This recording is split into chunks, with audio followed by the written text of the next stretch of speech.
Mesdames, Messieurs, bonjour. Je suis Élisée Yonta, analyste financier, économiste, professeur de finance. Je fais cette vidéo pour parler de la visite du secrétaire général de la présidence, Ferdinand Ngongo, dans la partie septentrionale du pays, mais également de ministre de l'administration territoriale à Tangandji, dans la partie septentrionale du pays. Voilà.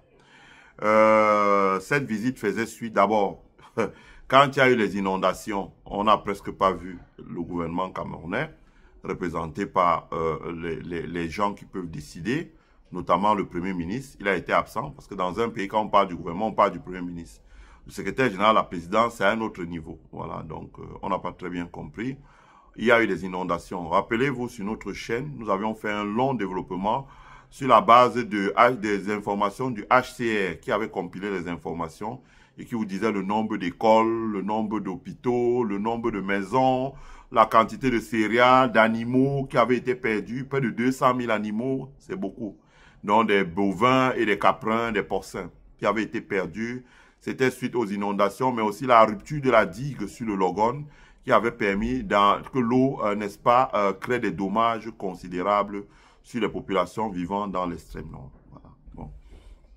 Ça, je pense que nous l'avions suffisamment dit. Nous avons beaucoup de personnes, Rémi Ngono, nous avons même soutenu, nous avons même écrit à des grandes fondations américaines qui, par des circonstances comme ça, donnent de l'aide, mais vous savez aussi que sur la terre, ici, c'est donnant-donnant. Quand vous appelez un Camerounais, vous dites, bon, il y a telle fondation, on fait un chèque de 100 $, on leur donne, il vous dit plutôt que lui, il préfère boire ses bières avec ça et tout, que de donner les 100 $ pour etc. Donc, à partir de ce moment, ça a été difficile d'avoir une aide. Et aussi, le Cameroun a démontré son expertise en ce qui concerne le détournement des aides internationales. Donc, on a tout fait, mais ils ont traîné les pieds. Ce qui est important à dire, là, c'est ce que l'on a observé lorsque le secrétaire général de la présidence et le ministre de l'administration territoriale sont arrivés, mais surtout ce qui a précédé leur arrivée. Alors que les populations de l'extrême nord étaient abandonnées, complètement abandonnées, lorsqu'il y a eu ce qui s'est passé à l'extrême nord, il y a autre chose qui est venue à la suite de ce qui leur est arrivé. Donc, ce qui leur est arrivé. Les populations de l'extrême nord ont été abandonnées et elles ont vu arriver, je crois que c'est pas loin de la ville de Yagua, elles ont vu arriver sur leur terrain des personnes venant de ne sais où avec le gouvernement camerounais qui disaient qu'ils vont réquisitionner 20 000 hectares. Je peux me tromper, mais je crois que c'est ça. 20 000 hectares pour développer, je sais pas quoi, un parc ou une affaire comme ça là et tout, et tout, et tout. Quand on sait que, d'après certains milieux aux États-Unis, c'est une situation pareille qui a créé la crise anglophone.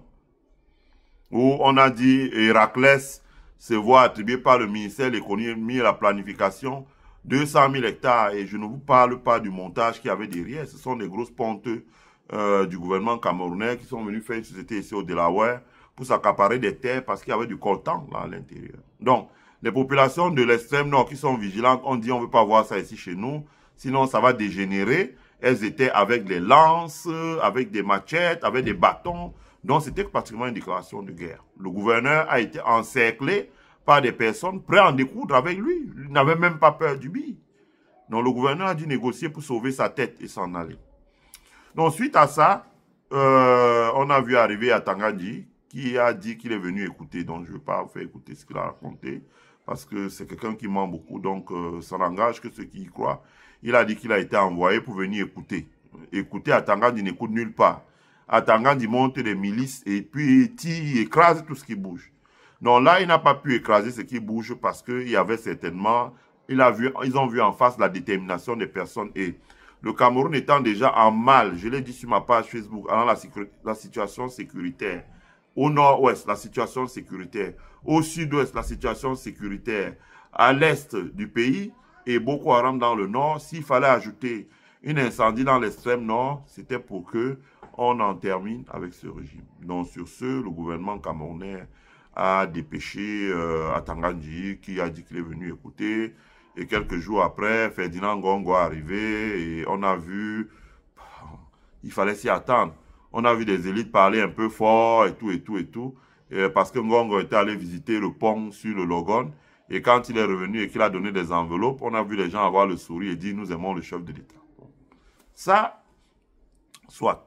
Mais ce qui nous préoccupe ici, là, c'est le Cameroun. Ce n'est même pas la région de l'extrême nord, c'est le Cameroun. C'est le potentiel humain.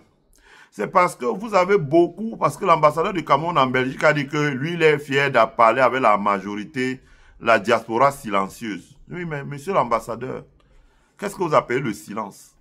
Prenez les enfants de l'extrême nord, là, la partie septentrionale du pays, monsieur l'ambassadeur Evina, en Belgique, là. Ces enfants-là arrivent ici aux États-Unis, pour ceux qui arrivent, qui vont dans les études, là, donc qui sont sortis des universités à Marois. Ils travaillent et ils écrivent beaucoup, ils rédigent beaucoup de notes sur la situation désastreuse des populations dans l'extrême nord. Ils font des projections sur 20 ans de ce que sera le nord, dans l'Adamawa, le nord et l'extrême nord. Et la situation est désastreuse. Bon, pour vous, ils ne parlent pas, mais s'ils parlent, parce que quand ils écrivent des mémos comme ça, des research papers, des thèses, etc., ces thèses-là sont lues par la terre entière. Et les gens voient ce qui se passe. Bon, je ne vais pas lire une thèse dans une vidéo comme ça, sinon on sera ici encore jusqu'à demain. Mais la partie septentrionale du Cameroun a des problèmes. Il n'y a pas d'industrie. Les enfants de cette zone l'ont dit et redit. Il n'y a pas d'emploi. Alors qu'il y a un potentiel. Il n'y a pas d'industrie. La soie de coton, ce n'est pas vraiment l'industrie. Faire la trituration du coton, sortir les balles de coton, sortir les tourteaux et sortir l'huile. 3 produits sur la trituration, ça ne crée aucune valeur ajoutée. Dans la chaîne de valeur, ça n'excède même pas 15%. Si on est trop gentil, on dira 15%. Non, il n'y a rien qui sort de là. Même pas 10%. Il n'y a pas d'emploi. Il n'y a pas d'opportunité pour ces enfants. Le système éducatif, on leur fait faire le droit, les sciences économiques, alors qu'ils auraient besoin d'apprendre l'agriculture. Ils auraient besoin d'apprendre l'agriculture maraîchère, la riziculture, l'élevage, etc., etc., etc. On ne retrouve pas ça, hein. On ne retrouve pas ça, monsieur l'ambassadeur. On ne retrouve pas ça. Ça ne marche pas. Donc, vous êtes dans une situation qui est une situation assez difficile, hein, pour vous. C'est une situation assez difficile pour vous. Donc, cette situation-là, je vais vous faire écouter une bande audio d'un enfant du Nord qui décrit lui-même le sort qu'il vit. Je préfère ceux-là parce que les élites, c'est rien. Là, ils parlent dès qu'il y a l'enveloppe, voilà. Mais on parle des populations. La question de l'emploi, la question de l'économie locale, le développement de l'économie locale, la question de la sécurité. Il n'y a pas la sécurité. La question des infrastructures routières, la question de l'énergie, l'accès à l'eau, l'accès à l'électricité, la question des écoles. On fait encore les écoles sous l'arbre dans la partie septentrionale du pays. Donc, les enfants sont laissés à eux-mêmes. Écoutez ce qu'eux disent. Parce que le problème de ceux qui disent le Cameroun, c'est qu'ils n'écoutent jamais. Et quand il y a quelque chose, ça tourne au tribalisme. Écoutez, c'est eux qui...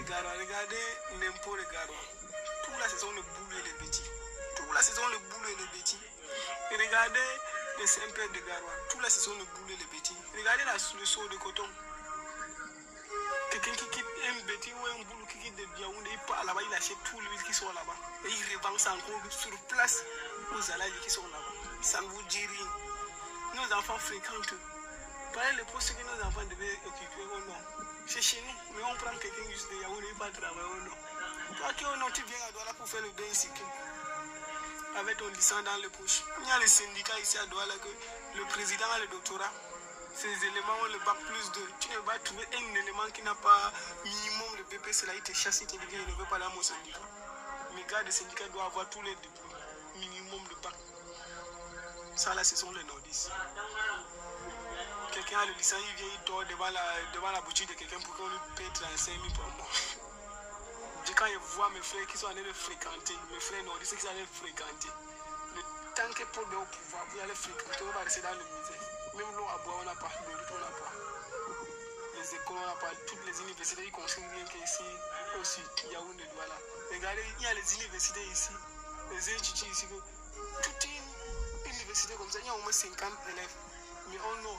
Regardez l'université de Marois, jusqu'à présent, c'est en chantier. Il y a au moins 4 000 c'est 10 000 élèves. Vraiment, c'est honteux. La famille, le changement ou la mort, la famille dans l'islam. Non, je m'arrête là.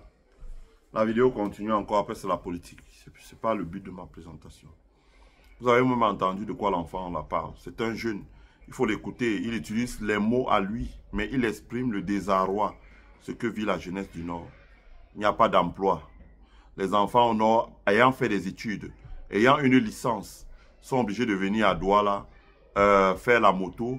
Et quand il dit que dans la moto, même pour avoir un poste au syndicat qui, lui, est là pour leur pomper de l'argent, le syndicat mange sa part et distribue, ça remonte jusqu'en haut.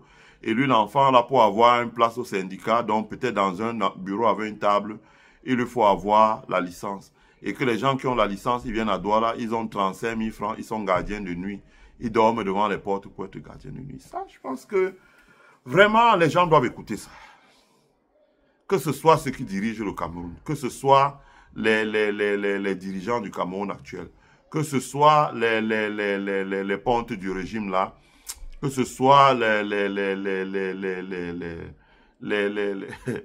les élites du Grand Nord. Il faut écouter ça.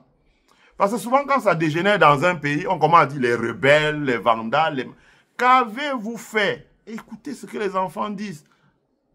En Amérique, on appelle ça threaten to security. Threaten to... menace à la sécurité nationale. Menace à la sécurité nationale. Parce que quand vous avez des jeunes qui cumulent les frustrations, ils n'ont pas d'emploi. Quelle vie? 35 000 francs gardiens de nuit. Qu'est-ce que vous pensez qu'ils peuvent faire leur vie? Ils peuvent même plus fonder un foyer, etc. Et moi, j'ai vu à Douala, quand ils meurent, on peut les jeter au bois des singes. Leur famille ne voit même pas leur corps dans le Nord. C'est un désarroi. Un jour, la situation politique, géopolitique, tourne dans la partie septentrionale du pays. Il peut s'y passer ce qui se passe dans la région de l'Ouest, du Nord-Ouest et du Sud-Ouest. Comment on règle ça? Or, on a vu, quand on a dit, oh, la décentralisation, non, la décentralisation, nous, on avait dit, bon, on va voir, parce que si la décentralisation, ça marche, on devrait pouvoir voir des progrès au niveau local. Dans les mairies du Nord, on devrait pouvoir donner les actes d'état civil aux familles. On ne le voit pas. Moi, j'ai vu les rapports du HCR. Je ne vais pas lire ça ici, là, ça va me perdre le temps dans une vidéo comme ça. Les rapports du HCR disent qu'un pays comme le Cameroun, dans la partie septentrionale du pays, c'est 3 millions d'enfants qui n'ont pas d'acte d'état civil. Ça, c'est les chiffres de 2017. De 2017 à aujourd'hui, là, ça fait déjà 8 ans. Ils n'ont pas l'état civil. Quand on fait les mairies, que font les mairies en travaillant avec le ministère des Affaires sociales, etc., pour qu'on puisse donner les actes de naissance aux enfants? Rien. Donc, vous n'avez pas d'acte de naissance. Deuxième chose, vous voulez aller à l'école, vous allez à l'école sous l'arbre. Vous-même, vous avez vu les vidéos. Les femmes qui vous disent, oui, voici l'école. L'école, c'est quoi? Vous avez vu, entendu la vidéo de le cardinal, non pas le cardinal, l'archevêque de Yagua. C'est moi qui ai posté cette vidéo ici. C'est moi qui l'avais reçue dans le groupe, un groupe, je crois, le Réveil du Nord ou quelque chose comme ça. Et je l'ai posté ici. Vous voyez, l'archevêque de Yagua, il dit, voilà, nous, on est obligés de récolter le mil. Quand nous récoltons le mil en décembre, c'est là que nous faisons des écoles en matériaux provisoires, là, dont nos enfants ne font pas le premier trimestre. Ils font le deuxième trimestre, ils font le début du troisième trimestre, et l'école est finie. Parce que quand il commence à pleuvoir, là, l'école est finie. Donc, quand l'école dure 9 mois, eux, ils ont l'école 4 mois. Et ils sont 5 mois à la Belle Étoile. Donc, on ne peut pas parler vraiment d'éducation. Et quand bien même on a créé l'université au Nord, c'est pour les enseigner le droit et le droit. La science économique, les sciences économiques. Alors que les gens ont besoin des centres d'apprentissage pour apprendre des métiers. Comment réparer une moto, comment réparer une voiture, comment construire une maison, etc., etc., etc. Ils n'ont pas ces capacités-là. Parce que si le jeune, dont le jeune a dit, voilà, il a la licence, s'il avait plutôt une licence ou un diplôme qui équivaut à la licence, en génie électrique, dans le matériel, dans la construction, les installations électriques, il serait à Douala dans les chantiers où on manque du monde. Il irait même dans les pays voisins, comme le Niger, comme le Tchad, comme le Soudan, travailler. Mais les écoles, les peu d'écoles, comme elles ne sont pas adaptées, et lui-même il vous dit que la capacité de l'école, c'est 4000 places, mais il y a 10 000 enfants. Et dans les 4000 places, les mieux servis, ce sont les Tchadiens, parce que les Tchadiens viennent avec la bourse du gouvernement tchadien. Non, ce sont eux qui traînent, qui passent à la casserole. Je veux dire, c'est une situation explosive. Et comme je dis, on dit threaten to national security. C'est une menace à la sécurité nationale. Alors, est-ce que le gouvernement camerounais va enfin se résoudre à entendre les cris et les pleurs des Camerounais et à prendre des décisions qui apaisent les gens? Je n'en sais rien. Je ne saurais vous dire là. Je ne saurais vous dire. Mais ce qui est sûr, c'est que la situation va de mal en mal et de pire en pire. Et qu'il faudrait que le gouvernement camerounais agisse le plus rapidement possible pour essayer de rééquilibrer les choses. Moi, c'est ce que je peux dire à ce niveau-là. Voilà, c'est ce que je peux dire à ce niveau-là. Donc vraiment, la visite de Ferdinand Ngongo, mieux que le show qu'on a vu, nous demandons au président de se présenter parce que les élites ont pris leur enveloppe, c'est la politique de l'autruche. Vous connaissez l'autruche? L'autruche est un oiseau qui... Donnez-moi un instant.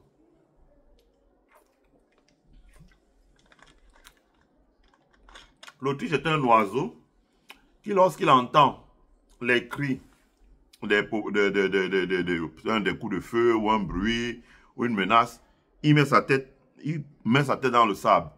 Et il pense que comme il a mis la tête dans le sable, là, c'est terminé. Alors que si quelqu'un arrive, il pose un panier là-dessus. Quand il relève la tête, il s'aperçoit qu'il est dans un piège. Il faudrait que le gouvernement camerounais prenne vraiment des mesures. D'abord, moi, c'est ce que j'ai lu sur le site de HCR. Le gouvernement camerounais doit tout faire pour que les gens dans la partie septentrionale du Cameroun aient un acte d'état civil et une pièce d'identité. Un acte de naissance, une pièce d'identité, un passeport. Et 3 là. 1, 2, 3. 3.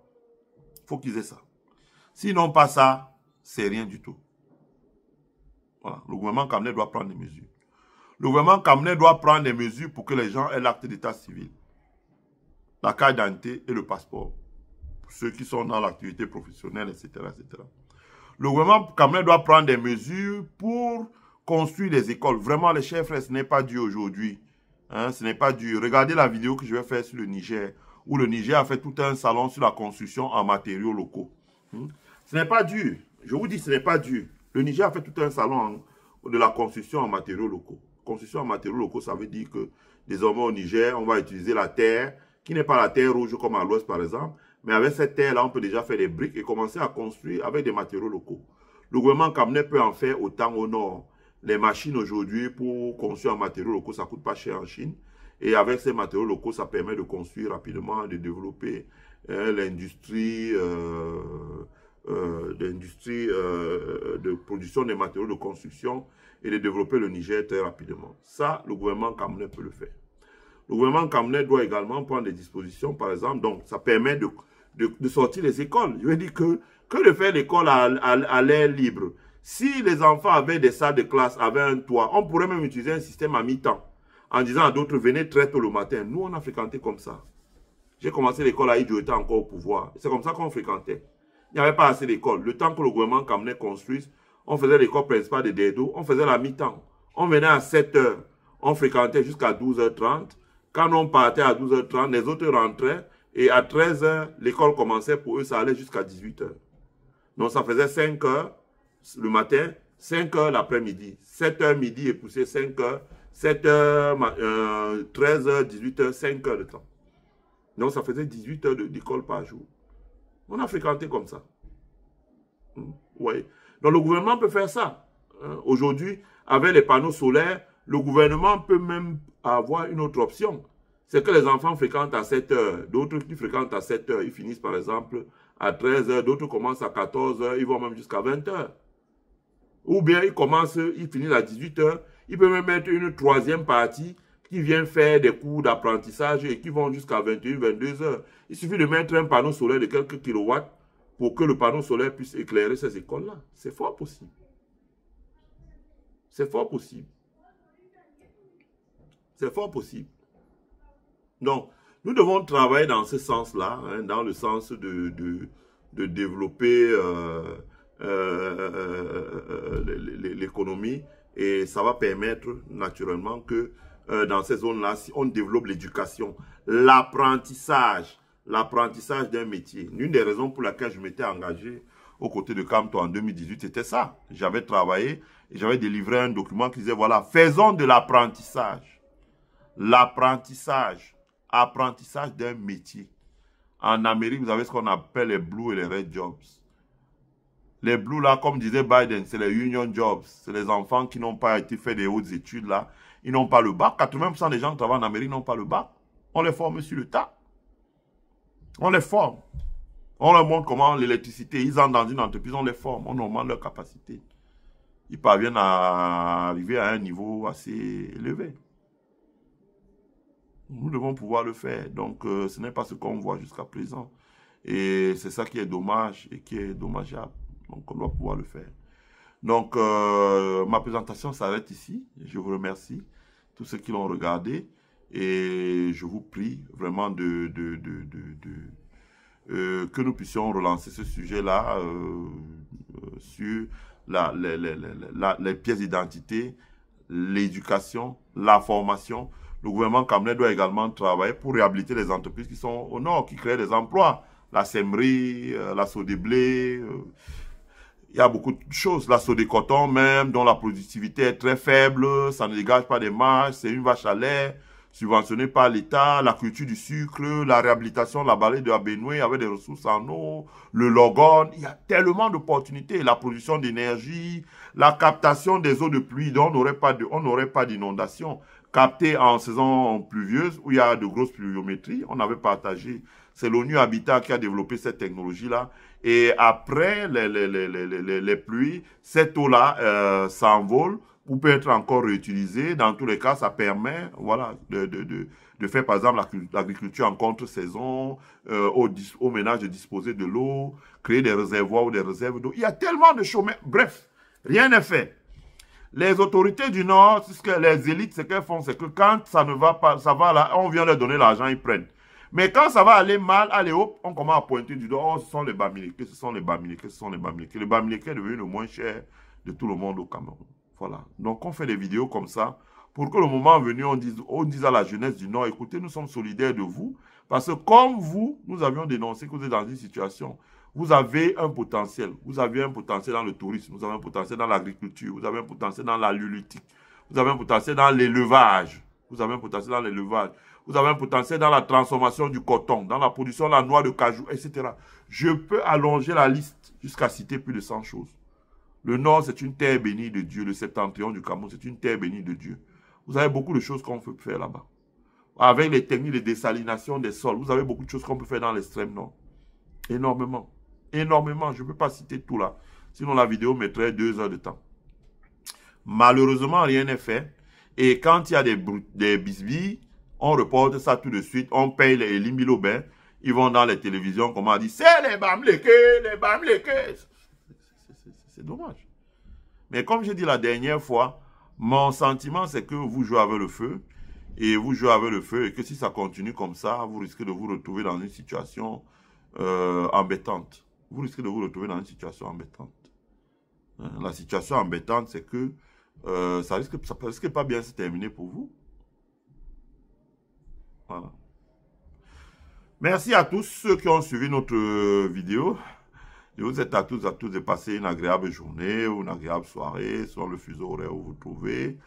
Abonnez-vous sur notre chaîne, partagez la vidéo, invitez vos amis à s'abonner sur notre chaîne. 92% des gens qui regardent nos vidéos ne sont pas abonnés sur la chaîne. Et nos estimations montrent que s'ils s'abonnaient, on arrivera à 100 000 abonnés sur la chaîne, ce qui serait quelque chose de formidable. Donc, abonnez-vous massivement sur notre chaîne. Ici, là, le meilleur est à venir. Prenez soin de vous. Bye.